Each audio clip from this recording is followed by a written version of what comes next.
So, Tony, growing up, your family moved homes quite a bit, and you are quite a bit of a nomad still now yourself. So, what does the idea of home mean to you, and how do you create it wherever you find yourself living? Yeah, what a great question. In the millions of interviews I've been asked, no one's ever asked me that. But yeah, home is where I feel at home. Uh, and what does at home mean? Mm. Where I have friends around me, where I can go to the local neighborhood store and feel welcome, where I can go for a walk and feel comfortable, and where I can just call up someone and say, hey, let's go for a drink. Uh, so home for me is anywhere where those things exist. Um, Ultimately home is Malaysia, but home can be Korea, home can be London, home can be France. I am a nomad. I am a globalist. I love diversity. I know it's been questioned in the recent days, but I do.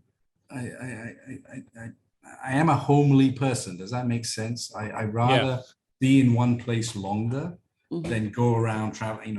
We're in the airline business, and everyone is glamorous flying. I don't particularly like flying somewhere for 3 days and coming back. I much rather stay in a place which I call home for a bit longer. Mm. Okay. So for the most of us that lived in that particular era, right, Subang Airport was a place that has a lot of precious memories for each one of us. And when I say memories, I mean of that balcony and that walk across tarmac to the planes, wow. right? Yeah, wow. Right. So I have my favorites. I'm sure JD has his. Yeah. What's yours? What's your favorite Subang Airport? Well, can I say two? Yeah. Okay. One is, my mother. I mean, that's how I got into planes, and I told my father I wanted to start an airline. Maybe I was 7, something, and he said, "Let's get past the doorman." He was never one for a lot of compliments, but my mother flew a lot, and so going to Subang Airport picking her up was two things, right? One, she was coming home, and two, I just loved airports. It's funny how I have many fights with airports now. I loved the place because it meant mum was coming home, and with the whole driving to the airport was exciting. And my dad was a plane spotter like me, so we'd go to the airport really early, and then we'd walk up steps because there wasn't the escalator then. Yep. Park, walk, and you would wait at the balcony, put 10 cents into the camera, yes, and watch planes, right? And there weren't that many in those days, but and when a jet aircraft came, I was like, wow, there was a lot of props. And then the whole experience of my mum landing, and you could see her walking out, and then you're following her, and there used to be this round carousel, right, where the bags came out. Yeah. You could watch people getting their bags, right, and being asked questions by customs, and so that will always stick in my head. And then my first arrival back home from boarding school was, epic, right? I mean, epic. Yeah. You're away, you haven't been home to Malaysia for a long time. You come back and, you see sun and grass and palm oil trees. And you're not in Surrey anymore, right? You're not in Epsom College anymore. And it was, wow, when that plane touched down, a few of us clapped. We were so happy, and then walking, and then you come out, and there was steps, and I love steps. I don't like aero bridges. There were no such things as aero bridges. Right, okay. And you come out and the heat hits you. Like a wall, right? Yeah, it hits you like, whoa. And you're sweating because you're wearing your school uniform because your dad said, please wear your uniform when you're coming back. And you're like, why are you wearing a jacket and suit in this heat, right? But, and then, I mean, you can't imagine the excitement, right? You're coming home, and I still remember walking up and going to the arrival hall and then coming out, right? And seeing your parents is an amazing feeling. So those are the feelings that remind me, because it was such a personal experience then. It's so impersonal now, right? Yeah. Can't see anyone. There's millions of security checks. It's like, and the passport immigration guys are much nicer. They're like, welcome home. And Yes. you're pretty short, so you can't reach the counter. And everyone's nice, right? You're wearing your unaccompanied miner's badge. Right. So yeah, those were my two great memories. My first time going to pick up my mother, and sitting in I remember everything so well. The coffee house with chicken sandwiches, and a kickapoo juice or 7 Oh Up. my God. Yeah. Yeah. So they were great times, great times. There were 2 shops in the airport. I think that was it. Yeah, it's still very, very vivid in my memory. Very, very vivid in my memory. I love it. I miss those days very much. So your dad was a great influence on you when it came to sport. And, as you were saying earlier, perhaps even started off your love affair with planes when you made that proclamation of, Yep. How was sports your bonding time? Yeah. With my dad? Mm. Yeah. So, again, it's triggering a lot of emotional moments, but this was his period, right? He loved the Olympics. And, Oh, right. it was, again, not many events live in those days. I remember the 1972 Olympics was the first Olympics I remember. I kind of remember a little bit of Mexico. I was only 4 years old, 4 years old, 1968, a little bit, but I remember Mexico, and I remember the Israelis being shot, etc. And then, the Russian winning 100 meters, and he was glued. He loved sport, and so music and sport were a huge influence to me. And he would, we would watch everything together. 1975 when Malaysia got into the Hockey World Cup semi-final, the World Cup was here, and we bought season tickets like early, and then everything was screwed up because of rain, right? So we played on grass then. There was no such thing as AstroTurf. Yeah. Yeah. Like on grass. And the whole schedule was set up, and then a lot of games were moved to the morning games, and there'd be big arguments. My dad was driving me to school, and I'd be begging him, please, let's go to the match at, Kilat Club. That was a big My one. God. Yeah. Exactly. Man, Yeah. that was well back. Malaysia were playing Holland to get into the semi-final, and then we lost to India in the semi-final. And there would be like this way to Kilat Club, this way to school, right? And but finally, always sport would always win, because we'd always go and watch. We watch everything, the Dakar Cup, everything. And then I in a different body, I was good at sport, so he would come and watch me play everything, right? Every match, he would be there, every match, and he would never praise me. He would always, say I'm useless or I'm selfish, I don't pass the ball enough, etc. And I just got used to it, right? But he was always there for every game. When I was in England, he would call me up after every rugby match, cricket match, athletics, and hockey.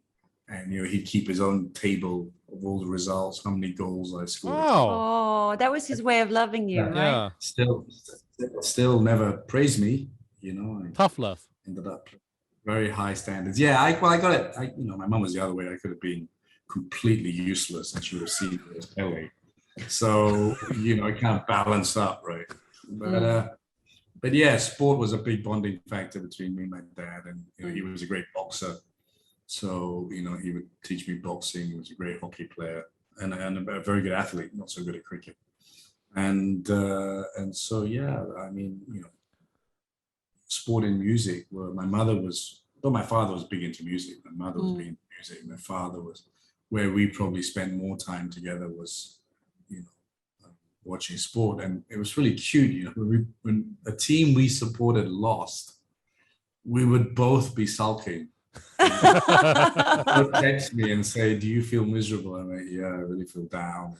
We'd both try to console each other. And, we'd watch even crazy sports like lawn bowls. We would be, Oh, wow. I Yeah. love lawn bowl. Yeah. And I Granddad never watched gymnastics, right? It was Olga Korbut in 1972 that kind of changed gymnastics, right? And then Nadia Comaneci Yeah. Oh, Nadia Comaneci.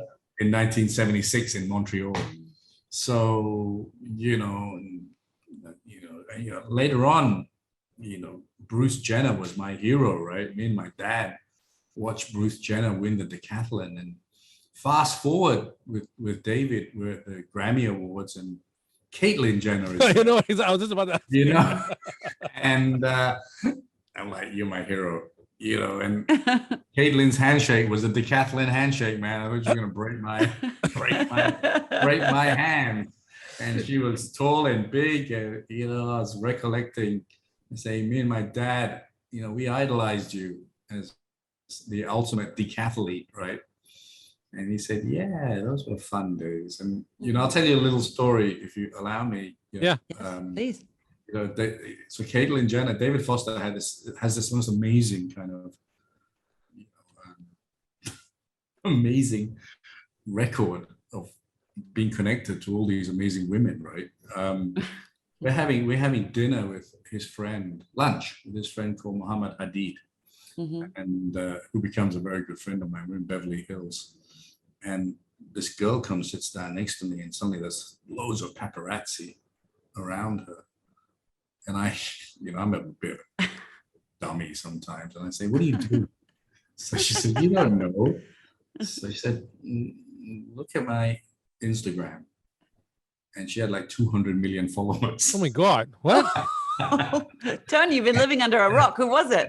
Her name was Bella Hadid. Oh my God! Oh, Muhammad's daughter.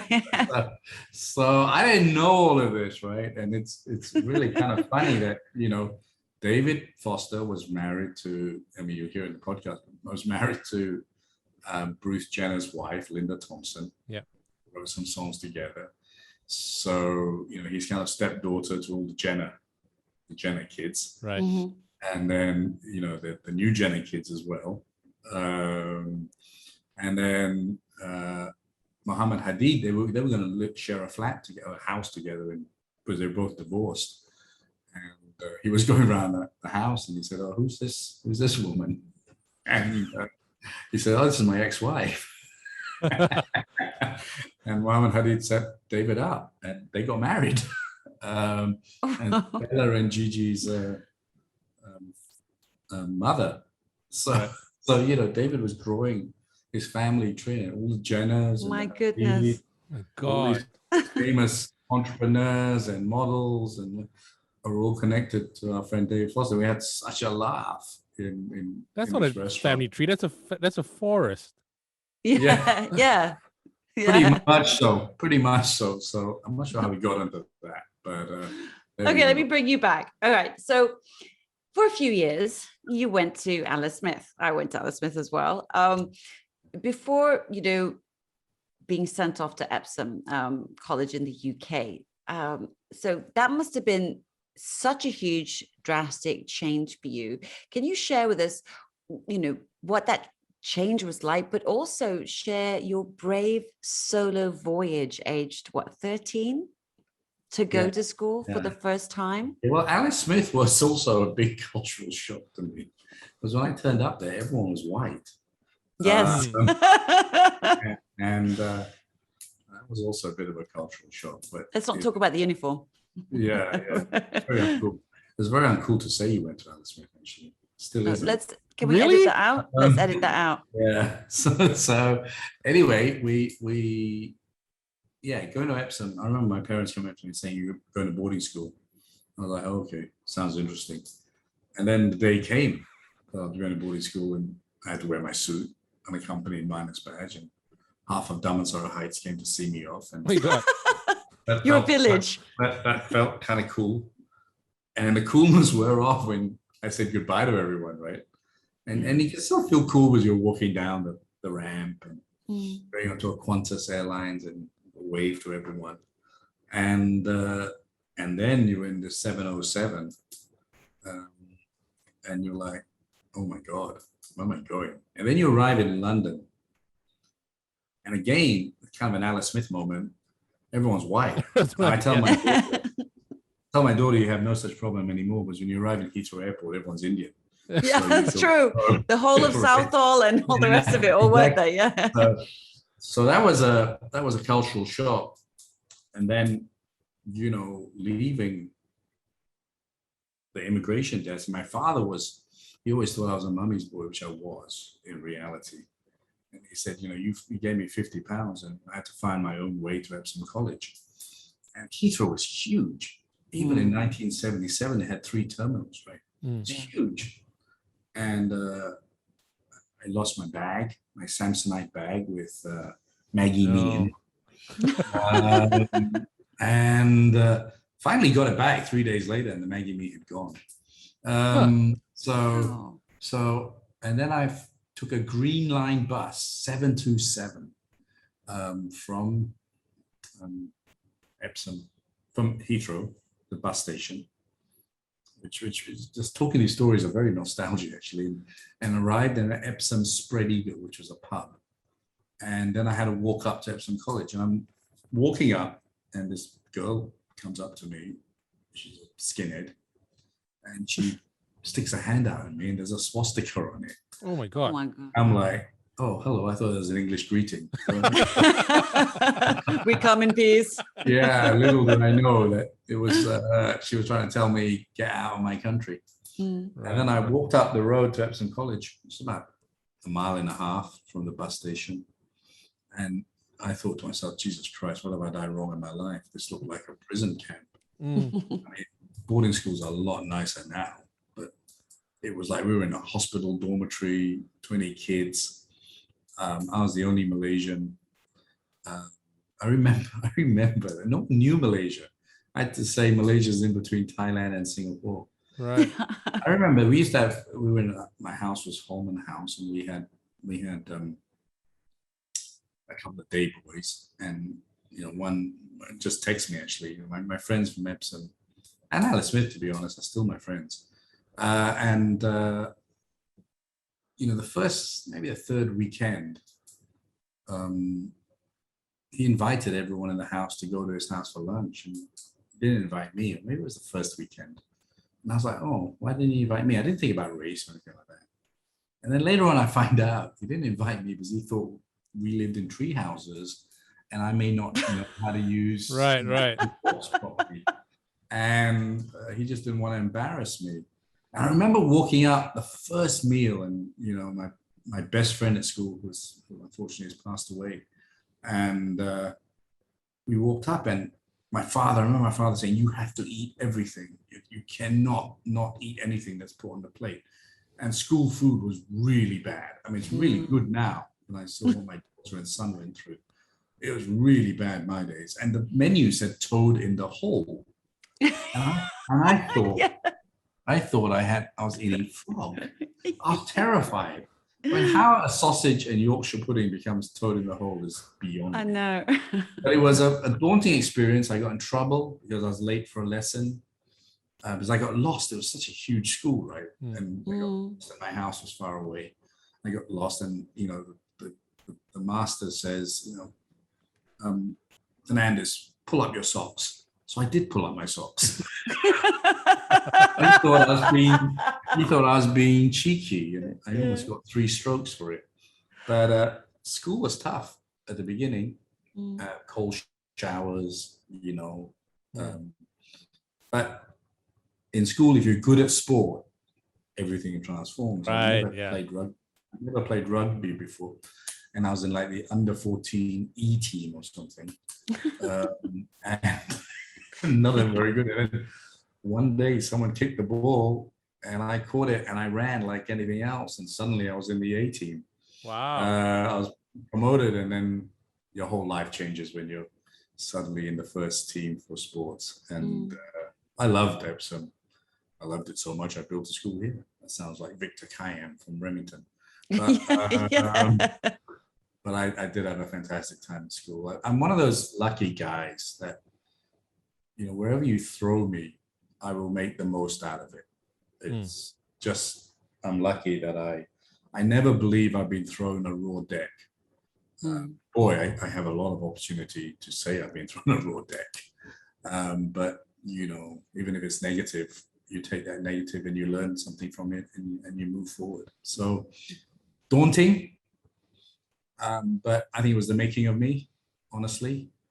I think I look at the world differently because of that. And I don't have any regrets. I loved it completely. And my school friends are still my best friends, very much so. I mean, you mentioned Mark. Mark was an Epsom with me as well, and Alex Smith. Little known fact, by the way, I offered him a job at the beginning of Airasia, right at the beginning, and he completely cold-shouldered me. I think he thought it was the dumbest idea ever. There's a fantastic video done by someone very famous who did a kind of spoof on my birthday party of my life. Who wants to be a millionaire? And they do a spoof of, that Tom Hanks movie where he's stuck in the airport. Oh yeah, The Terminal. Yeah, Terminal. And they put Mark Lancaster as Tom Hanks.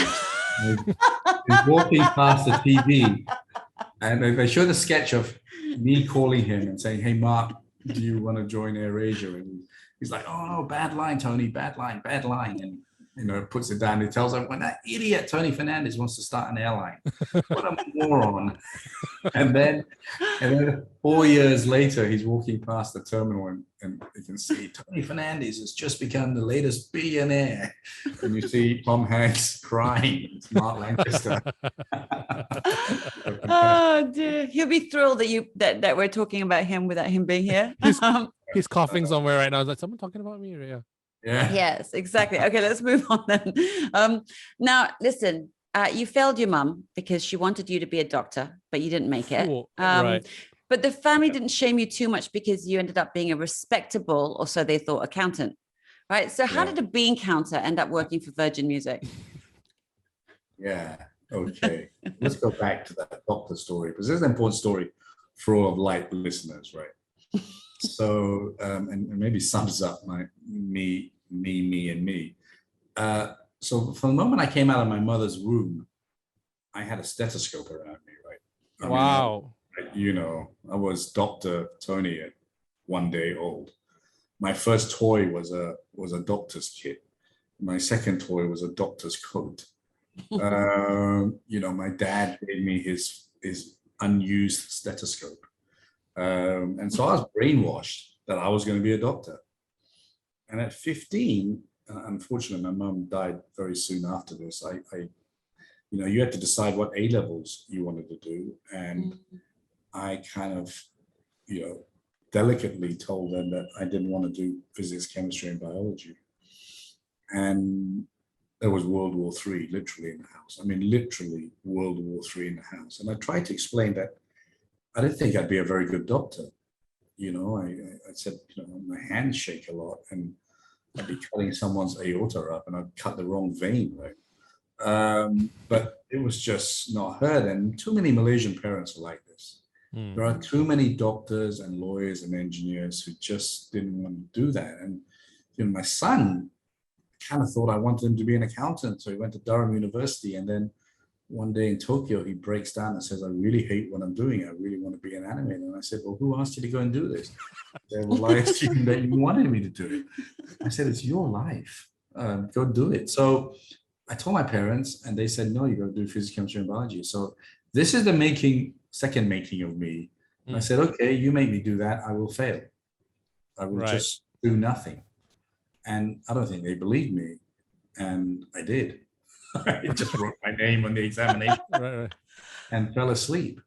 And I went down in 2 years, in grades. And my father disowned me. I went to America for a year. I worked in all kinds of Americans loved me because I had an English accent and I was Indian. I was like some kind of an alien species. They'd never seen this before. So I got all kinds of great jobs. I worked from New York down to Florida. I took a Greyhound bus thinking it was only going to take a few hours to California. 4 days later, I arrived. That's when I really thought I should start an airline. And And then I came back to London. I was working as a waiter in the Cavendish Hotel, and I realized I hadn't really achieved much in my life. So I decided to be an accountant, and it was horrific, right? I mean, you know, I was like, I hated it, but I hated it so much, I passed my exams all first time. How does that work? You know, you brainwash yourself, right? Right. You just memorize a freaking book 1 month before the exam. I'd lock myself up in the University of London Union Library and just memorize everything. And I passed accounting without understanding debit or credit. That's a real worry. And then I got a job in a lot of accounting firms offered me jobs because they liked my CV or sportsman, whatever. And then I joined the accounting firm, and my God, that was a shock to the system. You know, you had to fill in 15 minutes of your day. And it was mind-blowing auditing. I mean, it was like mind-blowing. You got to be a special person to be an auditor. So I was like, you know, stage 2, I can't do this. And that's always me, right? I got to be happy what I'm doing, right? So I wrote to every record company. They all told me to go to hell, except one, Virgin. Right. And I went for the interview, and they also told me to go to hell. But I got to the interview. The others, I didn't even get to the interview. And as I was walking out, Richard Branson was walking in, the Messiah for me. And I thought, shall I be a shy Malaysian, you know, and just say hello? Hello, uncle. Or should I? Yeah, hello, uncle would have been right. Or should I try one last chance of getting a job at Virgin? So I said something to him about orangutans or kuching or something, right? Which intrigued him, and then we started talking at the entry at Virgin. And he said, you know, you're a really interesting dude, let's have a coffee.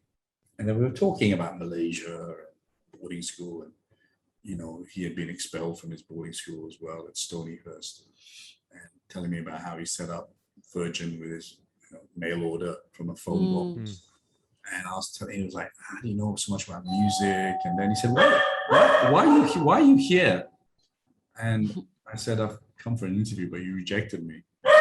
And he said, you know, there's something really special about you, and I'm going to give you a job. And so I didn't get the record job. I got to join Virgin Television, which was, you know, he was ahead of his time, satellite TV, but satellite TV was the size of, you know, Astro's whole office, right? You had to have that kind of size of satellite. And then he created something before MTV called Music Box. And so I was in that division, and then very quickly he promoted me to financial controller of one division called 625, where we made music videos. Right. We made music videos. We did the Godly and Cream. I don't know if you remember them, 10 CDs. Yeah. You know, I'm Not in Love, all these great songs, Dreadlock Holiday. But they became big video producers, and we would do things with Peter Gabriel, Sledgehammer. Wow. We did the Michael Jackson video, you know, with the morphing. Yeah. Aha, etc. Right. And so I had an amazing time at Virgin, and, you know, it kind of also made me, right. These are you kind of got through my life and the key kind of moments in my life, and that was very much one of them. So you kind of got out of the sort of the financial side and into sort of the top of the umbrella on the spike by sort of being, you know, the big captain of Warner. So what was some of your sort of favorite bands that signed during your time, or those favorite musical moments? You know, I want to say, you know, I keep digressing. Hopefully you don't edit some of these bits out, because they're important. In that, you know, I was at Warner Music. I made the move from Virgin to Warner Music. And at Virgin, I had a great time with Richard, you know, even though I was in the music division and being involved with the Sex Pistols and, you know, Culture Club. Boy George became a really good friend. And, you know, I mean, that was a purple period for Virgin, you know, Mike Oldfield, Tubular Bells, etc. And then Richard decided to sign airline. And I said, you've lost it this time, man. I'm out of here. So I went and joined Warner Music in the finance department. So wait, you did a Mark Lancaster to Richard Branson? Yes. Yeah, exactly. Yeah. He ended up offering me a job in, I thought he'd have to sell the record company, which he did to Right. finance the airline. He sold it to EMI. Mm. But where I was wrong was Virgin people took over. Nancy Berry took over EMI. I thought we'd all get sacked. So I jumped over to Warner Music in the finance department. We're in the basement. I didn't think much of accountants in Warner Music. And we were doing these mind-blowing, stupid reports. And I went to my boss and I said, I don't believe anyone's going to read this. Can I change it? And he said, no, this is how we've all done it. And you're not going to change it. So, rock and roll rebel who decided not to be a doctor went out and bought a piece of software called Harvard Graphics and changed the report and sent it off and told my girlfriend at the time, I'm going to be fired tomorrow, but I got to stand up for what I believe in. And then the next morning I came in and I saw everyone crowded around a computer. And I thought, oh, what are they looking at? So when I looked and it was my report and I thought, this is it. I'm toast. And I said, why are you looking at it? They said, the chairman of the record company wants to meet you. He says it's the best ever report he's seen. So I go up, and this is a legendary guy, two legendary guys. This guy called Stephen Shrimpton, who managed Paul McCartney and Wings, and Nestle Ertegun, who him and his brother set up Atlantic Records, which is Led Zeppelin and Sam Cooke and everyone, right? I'm sitting in front of these two legends and they're like, wow, in 25 years, we've never seen such a great financial report. And we started talking music and they were like, hey, why don't you come over to the other side? I said, I thought we were on the same side, guys. Exactly. They said, no, the creative side. And so they said, you're young, you're 26 years old. Go out to Malaysia and go be general manager of Warner Music Malaysia. I mean, I was like, the earth had landed on me, right? It was like, I didn't ask salary. I didn't ask anything. It was like chance to go home, chance to run a record company. And I took a massive pay cut, but, I didn't talk to anyone. To us, the Malaysians, we analyze, talk to grandmother, grandfather, Yeah.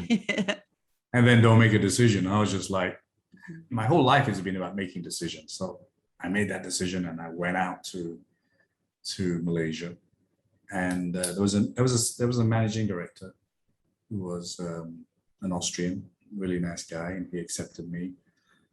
And I went in, I went in my first big meeting. I said, we need a budget for Malaysian music. And all these American dudes were like, but why? You've got Madonna, Phil Collins, wants to listen to Malaysian music. And, I said, a lot of people want to listen to Malaysian music. Give me a budget. So I got a budget. We had just lost Ella. And I remember coming back, going to Pasir Gudang and watching Ella, and she came out. And she said, "Are you enjoy?" Yeah. Yeah, I remember that. That's not quite English. Are you enjoy? But everyone went, yeah. And I said, okay, you enjoy. That's no problem. That works for me. And then we started signing artists, and I had huge success. And then I met the great Roslan Aziz and was blown away by his music. Blown away. When I heard Zainal and Sheila Majid, that was truly Malaysian music. Yeah. That's the only music that was Malaysian.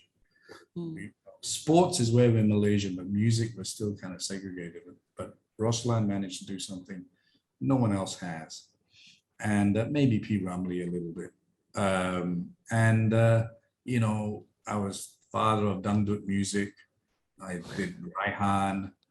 I had Jamal Abdullah. We had so many hits. And then overseas, I was involved with the Cause.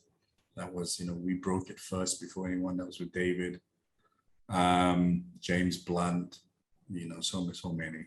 So yeah, it was an amazing period. And then I kind of felt Time Warner lost its soul a little bit. And so I quit. I just thought I didn't want to be part of something I didn't believe in. And sitting in a bar, the rest is history. I wanted to ask you about that. So you know, you quit Warner, and as rumor has it, as story has it, you leave New York, you're in London, you're sitting in a bar, and that's where you make the biggest decision of your life, Yeah. business wise. Can you tell us about that day and what you did? Yeah. So I quit because Steve Case, who was the owner of AOL, came in and said, you know, I was talking about, I thought, Jesus Christ, what drugs are these guys on? And then my famous mouth opened.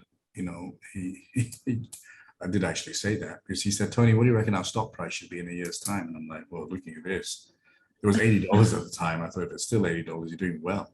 I knew I couldn't say that. So I said $90. And he went, wrong, boy, $500. So I said, please give me some of the drugs you were taking. And so I knew that was the end of my career. So I quit. My boss was thrilled, because he always wanted to get rid of me, because he thought I was after his job, which I was. Right. And I quit. And I was flying back thinking, what am I going to do for the rest of my life? And then as you do, I was sitting in a pub in Hampstead Heath, Spaniards Inn, a very famous pub. I walked around the Heath thinking, what am I going to do? And then I was sitting in the bar, and Stelios, the owner of EasyJet, who's become a very dear friend of mine, was talking about an airline. And that was my moment. I thought, I love planes. You know, I love the fact that airports generally make people happy. Generally, you know, there are times where people want to kill you when you're delayed 6 hours or something. Right. Yeah. Generally, they make you're happy going on holiday, or happy going to see people, or job, or whatever. And I thought, I'm going to do this. It was just, you know, I'm very impulsive as a human. And it is, the Chinese prime minister once said to me, Airasia is a fairy tale. He's, you know, and I thought about it, and this kind of thing you see in a Disney movie, right? You know, it's just, you know, a kind of, you know, music guy suddenly coming in saying you're going to start an airline with not a lot of money. It's what Roy the Rover's kind of comic story, right? Right. Yeah. So that was the moment. Vividly remember it. So Tony, quite a lot of your life, and I suppose the key huge things you've achieved in your life can be summed up with the story of the return of your school tuck box, like 30 years later. What tuck box? What? Tell This us is about the interesting. tuck box, and what was on your tuck box that sort of said certain things that were kind of almost like premonitions of what was to be.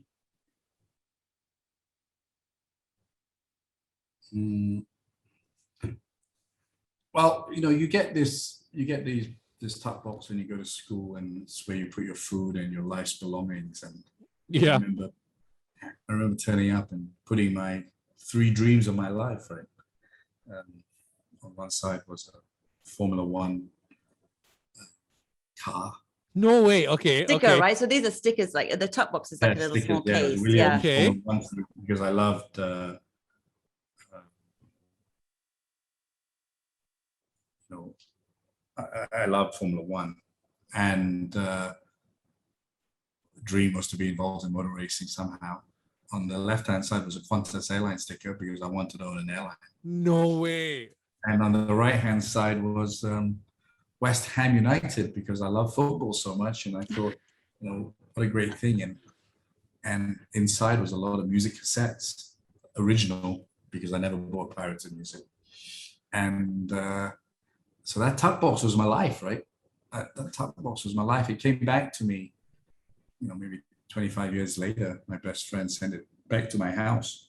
And when I opened it, it was very emotional. I saw those 3 stickers, and I opened it, and I saw ABBA and the Electric Light Orchestra cassette from Love Music, and a packet of Maggi noodles.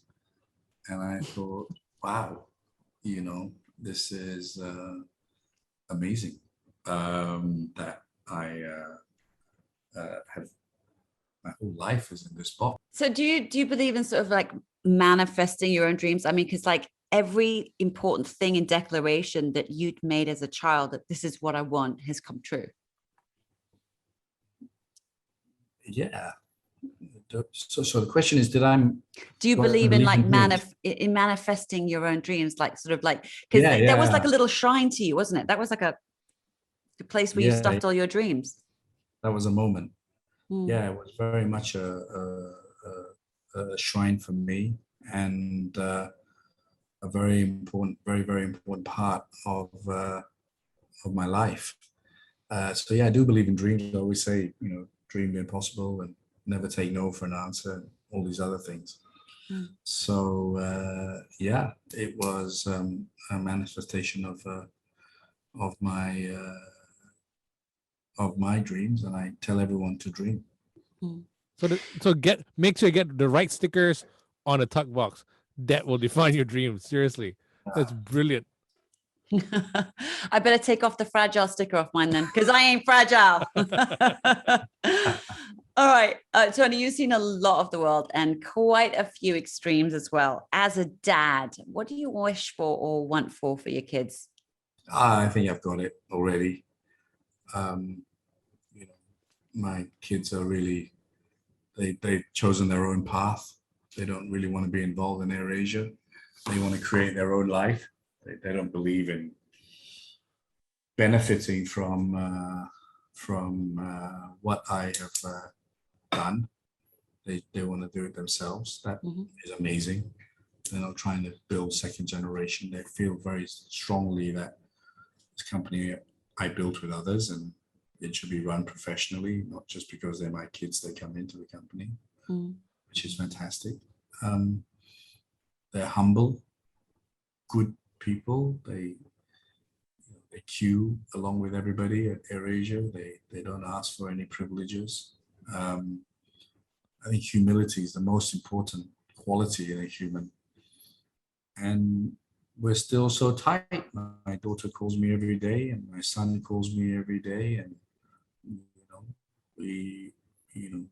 we've had our bumps, obviously, with my own personal life, and it's not been easy for them to be my children because of my work and my infamy, or being someone that's well known. But they have turned out to be more than I ever dreamt of. And so, if you're going to come into the world, you try to make a difference. And it sounds like Miss World talking, but You're much prettier than Miss World. I would say that it's about making a positive impact, and trying to make an impact to your children, right? And so I've left 2 good kids on earth when I kick the bucket, and I'm sure they'll contribute, which is pretty cool. Yeah, you did 2 things right. Yeah. Right. You said you've no regrets, and failures or mistakes are data from which to become better at what you do. Now, you may have meant that about work and business, but if you applied that to sort of marriage and being a husband, what have you learned over the years and this time around that sort of making you a better husband as you go along? Yeah.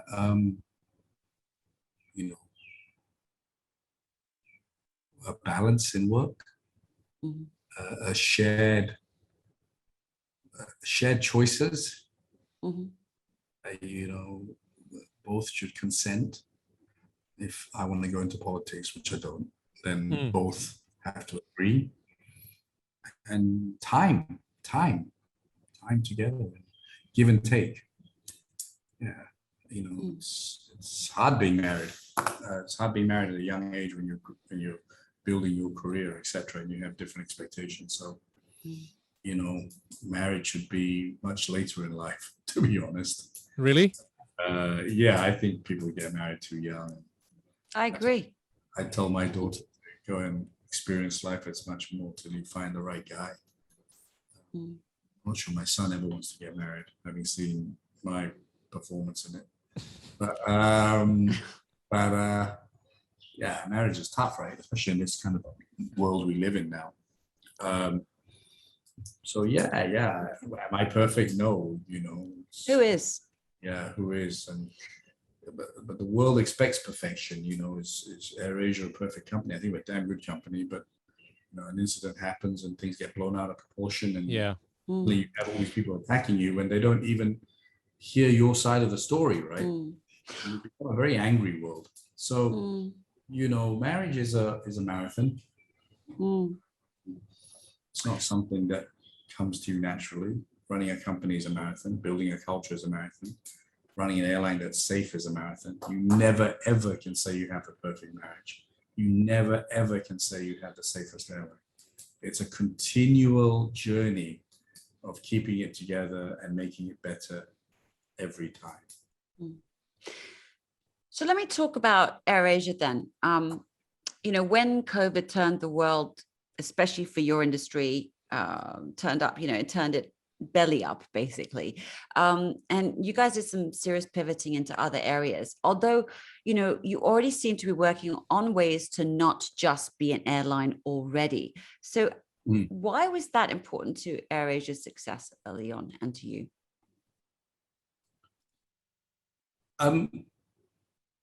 You know, you see too many brands that disappear.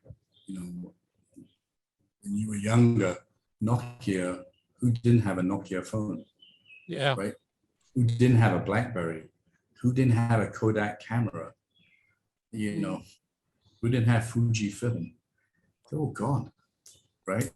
Yeah. Who didn't have a GE fridge? So you got to continually reinvent yourselves. And this data revolution was incredible, that I thought we had an opportunity to compete and to build other businesses. And that's what we've tried to do over the last, 2 years with COVID, really accelerated. And maybe about 2 years before that, we have tried. And yeah, that's, we're on this journey. Whether it works or not, we don't know. But if we stand still, we'll always be an airline. Airlines will always have its up and downs. You know, was Airasia a great airline before COVID? Yes. Is it a struggling company now? Yes. Is it in our control? No, because, you know, we can't control COVID, right? Yeah. So, so yeah, this is a journey, and it's an exciting journey, to be honest. Not many people give us a lot of confidence that we'll succeed. But that's the same feeling I had when I started Airasia 19 years ago, right? Someone selling Ella or Sheila Majid suddenly running an airline. Don't think anyone took it seriously, but we built something special. I think more and more people are beginning to take it a little bit more seriously on this data thing, digital thing. But talk is cheap. Let's see whether we can do it. Yeah. Okay. So just to sort of touch on something briefly, we talked about earlier before we started that we bring up and ask you, you know, you've had to handle criticism on the recent viral video from the town hall, and there are a couple of issues. You know, can you tell us what happened there? First of all, you were accused of being a sexist. How do you feel about that accusation? I mean, that's just, you know, I mean, the world has become such an angry place, and you're guilty before even you heard. I mean, how can I be considered a sexist? We have the most women in senior management of any company. My mother was a huge influence. My daughter's very strong pro women's rights. It's never been discussed. We're the first airline to have female pilots in Malaysia and Southeast Asia. We have 1 in 15 of our engineers are female. Our senior management has about 40% are female. Our chairman is a woman, Tansri Rafida.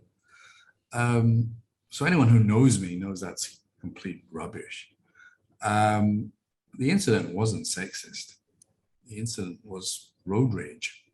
In anyone, and you don't see the whole video. Taspon was rude to me as well. You know, and people don't understand what it's like to work in an airline right now. It's very, very high pressure. 245 planes on the ground, having to let staff go. Some people react differently under times of immense stress. You know, life at LITE Radio is probably just carried on. You've just carried on with maybe some different protocols. But when you've had to let go of hundreds of your staff and people who are earning 5,000 ringgit who are now earning 1,000 ringgit, it's very high pressure for a company such as ours that, we are a great culture, no matter what's been said in viral. We have 24,000 staff, not a single union. We have taken dispatch boys and made them pilots. We've taken cabin crew and made them pilots. And so it's very stressful for us. And stress is responded. The criticism to me was, why didn't I react to that video, right, while it was happening? Yeah. And I tried to diffuse it by saying, hey, she's answered your question. She's done it. I tried to make some jokes, but I was in shock. The two things that happened to me in my life that just has brought me into kind of how do you react? Can you be trained for that? In 20 years, nothing like this happened. And I asked everyone, what would you have done? He said, we don't really know. Hindsight's a wonderful thing, right? It was an internal event. It was an internal event. It wasn't external. And so I noticed something wasn't right. And I asked the head of culture to ask Tascon to leave the call after that incident. And, we straight away took action. I called both of the girls, not just Pond, but Tanya as well, the MC, to say, look, I'm really sorry this has happened, and we will be dealing with it, right? Now, none of that is shown. None of that is shown of how he was rude to me, etc. But the two incidences in my life that were shocking. One was when we lost an aircraft, QZ8501 in Indonesia. Yeah. And for half an hour, I just stared at a blank wall because you're in shock, right? And you don't know what to do. And then you pick up and you respond and you go into it. When you're live and there are 500 all-stars on there, all Thai, and Thais respond differently. Do I shout at the CEO in front of the leader? A lot of things went through my mind, right? Yeah. So the best one was just to ask him to leave. But, so these are things that have never happened in my life. You can't get taught, how to respond to these things. And it was live. And so I did my next best by asking him to leave and then responding to it straight away. Yeah. What is wrong in the world is, how did it suddenly become a sexist incident? He could have attacked a man. And would the man have been protected by so many, right? There is reverse discrimination happening in this world. Breast cancer gets a hell of a lot more funding than prostate cancer. Yep. Right? There's, my dear friend Airasia got prostate cancer, and then when Les Ferdinand, and I started reading into this, so there's discrimination everywhere. My son has been a big advocate of male rights as well, but that's beside the point. Male, female, whatever. But automatically, a bunch of people jumped on this as sexist, right? Well, Irene Omar and Lim Benji getting thrown into it, nothing to do with them. I'm the boss. Right to criticize me, but wrong to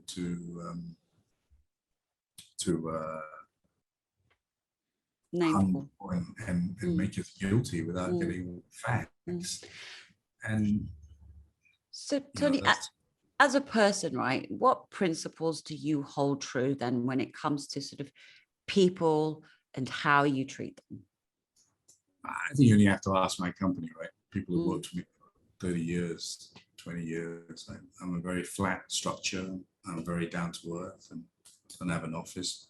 I treat everyone as family. I'm quite happy carrying bags with the boys or cleaning the planes, or sitting down with the senior management. The testament is we've never had a union, and we're the only airline of our size without a union. That speaks volumes for the airline. We've never had an industrial incident. Could I've handled it better? Yes. In hindsight, I should have just stopped it. And hindsight's a wonderful thing. Yeah. So my culture is known. I love people. I'm down to earth.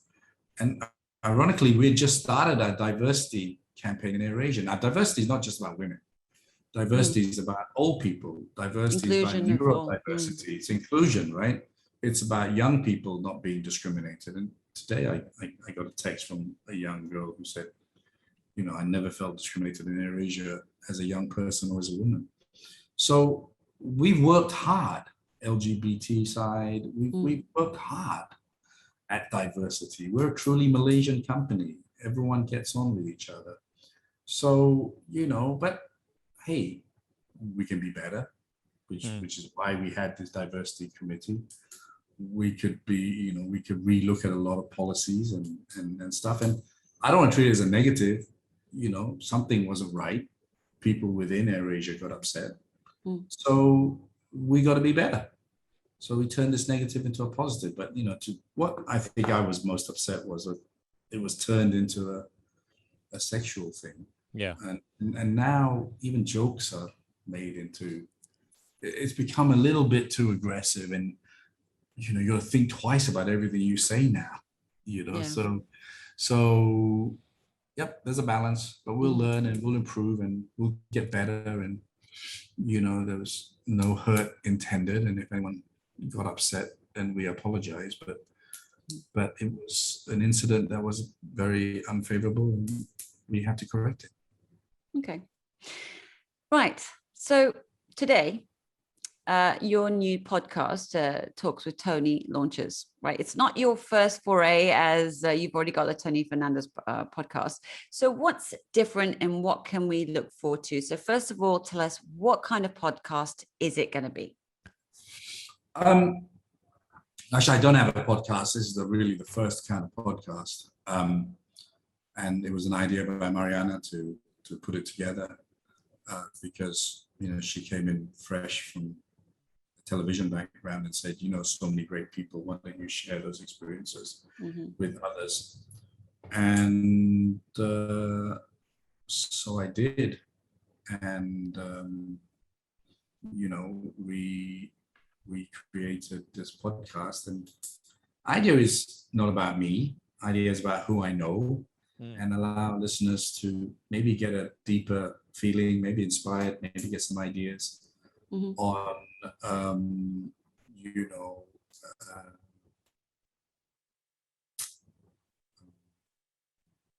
other people that they may invariably not have heard, or heard on foreign podcasts, but be interviewed by someone that they know and is kind of similar to them. So listening to Les Ferdinand or will.i.am, Dana White, Ben Rhodes, who was the Deputy National Security Advisor and Obama speechwriter. Just from a perspective of someone they've heard a lot asking those questions, it's more closer to heart than if, some famous MC asked them. So okay. I hope it gives some inspiration. I hope it gives some thoughts. I hope it's fun. I really don't know. I'm being you, right? I've always been the other side, which has been easy. Right. The question is I answer. And it's not easy. I understand now when you say you got to do research, and you've obviously researched a lot, judging by your questions. And so it's, it's a lot of work, and it wasn't natural to me. It's very natural. I can talk, the cows come home, you can ask me 7 hours of questions and I'll be fine. I enjoy that. But being on the other side is quite tough to listen. Okay, so now listen again, because I've got another question for you, right? What's your guest lineup look like? You've mentioned several names, but give us a few more, and who are you kind of really excited about sharing the world with? Well, there's the other half of Airasia, Kamarudin, and what was it like, and Mark Lancaster. Interview Mark. What was it like to be working with me, and how he saw the growth of Airasia, the early days. There's a wonderful episode, which is so prevalent at the moment, with Dr. Kalimullah. That's going to be our second episode. It's very Malaysian based. Nazir Razak, Christopher Leong, who was president of the Malaysian Bar, and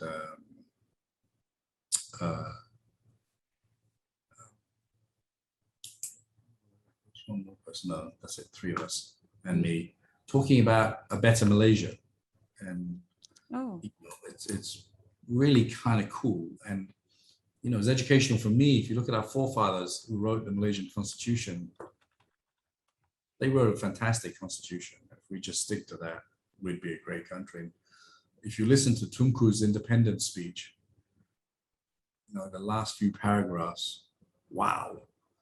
And if you go back and look at the Rukun Nagara, you don't need any more lessons. America has been governed by a constitution from the 1700s. It's lasted all these years. Our forefathers wrote a fantastic constitution, wrote a fantastic Rukun Nagara, wrote fantastic Independence Day speeches of what they saw Malaysia. We've lost our way a little bit. And there's a very frank view of how we all think the way should come back.